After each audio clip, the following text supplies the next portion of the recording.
guys, salam jumpa dengan saya CCK Serba 7 Channel yang akan setia membagi informasi dan peristiwa di dunia. Nah, agar tidak ketinggalan informasi dan video terbaru dari CCK Serba 7 Channel, silahkan klik like, subscribe, dan loncengnya untuk mendukung channel ini. Terima kasih. Nomor 1, Adolf Hitler. Perlu Anda ketahui, agaknya tidak ada manusia di dunia ini yang terobsesi teori evolusi Charles Darwin sebesar obsesi Adolf Hitler. Ketika Nazi yang dimimpinya mulai eksis di wilayah Eropa, ia berusaha mewujudkan impian membuat manusia yang sempurna secara membabi buta dan mengerikan berdasarkan teori evolusi tersebut. Bahkan dalam bukunya berjudul Mein Kampf atau Perjuanganku, ia menyamakan ras non-Eropa sebagai kera atau monyet. Dan Hitler mulai berkuasa di Partai Nazi pada tahun 1929. Selain karena usahanya yang keras, ini juga berkat keberuntungannya. Disebut keberuntungan karena ia masuk kegiatan partai bukan karena keinginan pribadi. Ia masuk ke dalam Deutsche Arbeiterpartei atau DAP lebih karena ditugaskan pimpinan AD Jerman untuk memata-matai kegiatan bawah tanah partai buruh ini. Saat itu teori evolusi Darwin sangat merusak otaknya. Salah satu prinsip teori yang menginspirasinya adalah bahwa setiap makhluk hidup harus bertarung demi mempertahankan hidup. Prinsip ini diterapkannya dengan memulai penyerangan terhadap negara-negara tetangga seperti Austria, Cekoslovakia, Prancis, Rusia, dan lain-lainnya. Kemenangan demi kemenangan yang dia raih membuatnya besar kepala dan ingin menguasai dunia. Dan seiring waktu, Hitler menerapkan konsep tersebut dengan tangan besi. Dan konsep egonetika pun dipakai. Egonetika bisa diartikan sebagai perbaikan ras manusia dengan memperbanyak individu-individu yang sehat dan membuang individu yang cacat atau sakit. Individu yang sehat bisa dihasilkan dari perkawinan individu yang sehat pula. Nomor 2, Martin Ludwig Bormann. Martin Ludwig Bormann adalah sekretaris pribadi pimpinan partai kejam Nazi Adolf Hitler.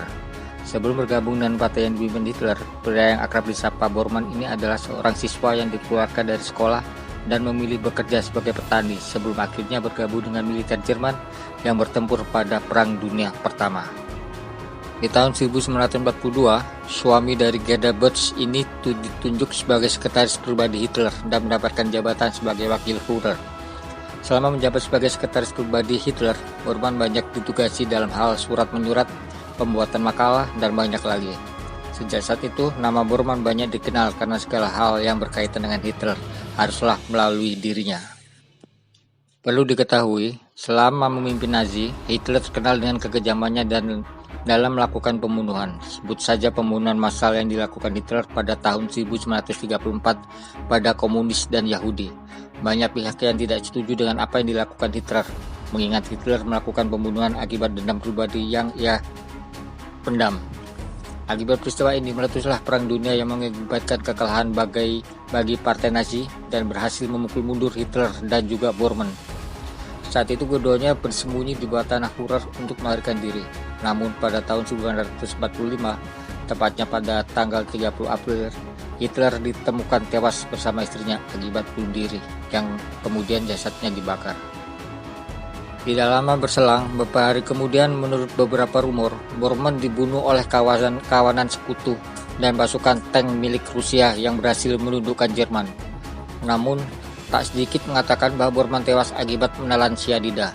Entah rumor mana yang berhasil memenangkan dugaan tersebut, namun pada tahun 1972, tepatnya pada tanggal 8 Desember, para peneliti menemukan sekumpulan tulang di Berlin dan mengidentifikasi sebagai tulang milik Bormann yang juga tewas dalam upaya melarikan diri saat usai Perang Dunia Kedua. Nomor 3, Paul Joseph Goebbels. Paul Joseph Goebbels dilahirkan pada tanggal 29 Oktober 1897 dan berakhir meninggal pada tanggal 1 Mei 1945. Sebagai pendukung utama Hitler dan Nazi, ia sebenarnya bukanlah seorang militer. Ia pernah ditampik saat bergabung dengan militer Jerman untuk Perang Dunia Pertama karena kakinya yang bengkok dan ditopang beberapa pen metal. Goebbels bergabung secara resmi dengan Nazi pada tahun 1924. Ia adalah pendukung utama Hitler. Ia juga merupakan pendukung gerakan antisemit yang aktif. Oleh Hitler, ia diberi posisi kunci sebagai anteri propaganda Nazi. Pada Desember 1931, ia menikahi janda beranak satu bernama Magda Heindel dan dianugerahi 6 anak. Sebagai seorang propagandais, Goebbels banyak disegani para ilmuwan, bahkan hingga sekarang. Itu karena ia dianggap sebagai pelopor dan pengembang teknik propaganda modern. Teknik itu hasil kepayaannya itu diberi nama Argentum et Nauisem atau lebih dikenal sebagai teknik Big Lie, kebohongan besar. Goebbels sendiri menjadi orang ketiga yang paling populer di Jerman setelah sang Führer dan Martin Bormann. Sebuah kedudukannya ternyata membuat ketidaksukaan dari para petinggi Nazi lainnya. Goebbels diolok-olok sebagai The Malicious Dwarf, si kerdil yang jahat, dan The Wotan Mickey Mouse. Seperti kebanyakan para petinggi Nazi, akhir karir Goebbels berlangsung tragis ketika Hitler menetapkan untuk bunuh diri demi melihat kenyataan peperangan sudah akan berakhir. Ia sebenarnya sudah menunjuk Goebbels untuk menggantikannya sebagai kanselir dan Grand Admiral Karl Dönitz sebagai presiden. Di tengah banyaknya pengkhianat di tubuh para jenderal Nazi, Hitler ternyata masih percaya dan menaruh harapan padanya. Namun setelah Hitler tewas, Goebbels kehilangan kepercayaan diri dengan dalih kesetiaan dan menolak berkhianat. Sehari kemudian ia menemui Traudl Junge, salah seorang sekretaris Hitler, dan menulis surat wasiat yang isinya menolak penunjukan dirinya sebagai kanselir. Entah apa yang dipikirkan oleh Joseph Goebbels dan Magda Goebbels, istrinya pada 1 Mei 1945. Sungguh sangat tidak bisa dipahami manusia berpikiran waras. Hanya karena khawatir masa depan anak-anaknya akan hidup dalam alam non-Nazi, keenam putra-putrinya yang masih kecil itu masing-masing diberi hadiah sebuah pil sianida. Satu persatu mereka dibunuh oleh orang tuanya sendiri setelah sebelumnya diberi obat tidur. Akhir dari petualangan juru propaganda Nazi tersebut berakhir pada 1 Mei 1945, tak lama setelah anak-anaknya mati. Bersama istrinya yang juga dibunuh diri, Goebbels lalu menyuruh pengawalnya membakar jenazah dirinya dan keluarganya. Dan keesokan harinya, sisa-sisa mayat mereka ditemukan oleh pasukan Rusia. Sisa-sisa mayat itu kemudian dibawa dan disimpan di depan markas KGB di Magdeburg, Jerman, bersama-sama sisa-sisa mayat Hitler dan Eva Braun. Heinrich Himmler. Heinrich Himmler mungkin adalah petinggi Nazi yang paling brutal dan kejam. Sebagai pemimpin SS yang juga mengontrol Gestapo, ia merupakan ketua pelaksana Holocaust. Sebagai pemrakarsa kamp konsentrasi dan Essengruppen Death Squad IS diperkirakan telah menjagal 6-11 juta kaum minoritas dengan cara-cara yang amat sadistik. Mereka yang dijagal adalah kaum Yahudi, Gypsy, homoseksual, komunis, umat Katolik, dan suku bangsa Slav. Awal karirnya ketika pasukan Schutzstaffel atau SS dibentuk pada tahun 1927 untuk membendung kekuatan politis pasukan SA. Ia diangkat menjadi wakil komandan, dan ketika komandan SS Erhard Heiden mengundurkan diri pada tahun 1929, dia langsung menggantikannya. Saat itu jumlah anggota SS cuma 280 personal. Pasukan SS yang merupakan pasukan khusus untuk melindungi keselamatan Hitler dari para pemimpin Nazi lainnya berkembang pesat di bawah kepemimpinan Himmler. Hanya dalam 4 tahun jumlah personelnya telah melambung menjadi 52.000 orang.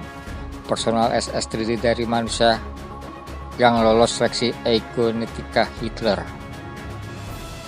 Peristiwa yang paling mengerikan setelah itu adalah ketika pasukan SS mengusulkan dibentuknya dan sekaligus sebagai pelaksana program kamp konsentrasi pada tahun 1941.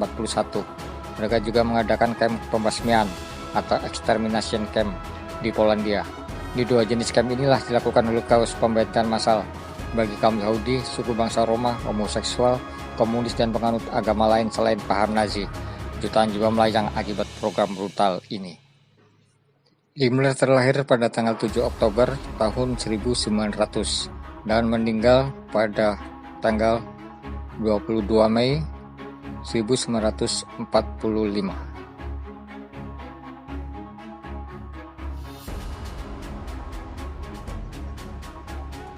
Hermann Wilhelm Göring. Hermann Göring merupakan pemimpin militer Nazi berpangkat paling tinggi, yakni Reichsmarschall. Ia adalah Reichsmarschall sekaligus pemimpin Gestapo, polisi rahasia Nazi. Walaupun menjadi AC dalam pahlawan bagi Jerman pada Perang Dunia I, akhir hidupnya terpuruk sebagai penjahat perang paling kejam di Jerman. Dalam sejarah hidupnya, ia merupakan seorang yang kontroversial. Karir politik Göring diawali ketika ia masuk menjadi anggota Partai Nazi pada tahun 1922. Ia langsung mengambil alih kepemimpinan SA dan mencokol di sini hingga berpangkat Letnan Jenderal. Selanjutnya, ia menjadi anggota Reichstag atau parlemen sejak tahun 1928 dan menjadi pemimpin parlemen pada periode 1932 hingga 1933. Kecakapan dalam bidang militer dan kedekatannya dengan Hitler membuat Göring dianugerahi pangkat paling tinggi dalam militer Jerman, yaitu sebagai Reichsmarschall. Hermann Wilhelm Göring dilahirkan pada tanggal 12 Januari 1893 dan meninggal pada tahun 1946.